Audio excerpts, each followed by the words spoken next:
একটা 16 বছরের ছেলে তার মাকে জিজ্ঞাসা করতেছিল যে মা, আমার যখন 18 বছর হইব তখন তুমি আমারে কি গিফট দিবা।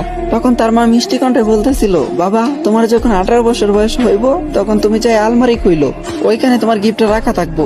কিছুদিন যাইতে না যাইতে এই ছেলেটা অসুস্থ হয়ে পড়লো। তখন তার মা তারা নিয়ে ডাক্তারের কাছে গেল।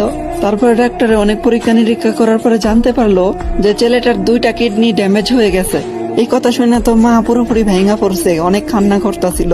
তারপরে এমনি এমনি 2 বছর কাইটা গেল। 2 বছর পরে যখন ছেলেটা পুরোপুরি ভাবে সুস্থ হয়েছে, তখন বাড়িতে যখন ফিরে আসলো, তখন ছেলেটা জানতে পারলো যে তার মা আর বেঁচে নাই। তার মা তারা চাইরা অনেক আগে চলে গেছে। তখন ছেলেটা অনেক কান্না করতেছিল, আর কান্না করতে করতে তখন মনে পড়লো যে আলমারির কথা। তখন সে আলমারির কাছে যায়, আলমারিটা কইলা দেখলো ওইখানে একটা গিফট বক্স রাখা। যখনই গিফট বক্সটা ওপেন করলো তখনই দেখলো ওইখানে একটা চিঠি রাখা।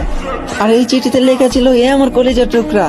আরে ওই আমার কলিজার টুকরা, তুমি যখন অসুস্থ হয়েছিলা তখন আমি তোমার ডাক্তারের কাছে নিয়ে গেছিলাম। তখন ডাক্তারে বলতেছিল যে তোমার নাকি 2টা কিডনি ড্যামেজ হয়ে গেছিল, তুমি নাকি আর বেশি দিন দুনিয়ার আলো দেখতে পারবা না। তখন আমি এই সিদ্ধান্তটা নিছি যে আমার 2টা কিডনি আমি তোমার দিয়ে দিমু। হাই, এখন কি ভাবা যায়, মা তো মাই হয়, তাই না?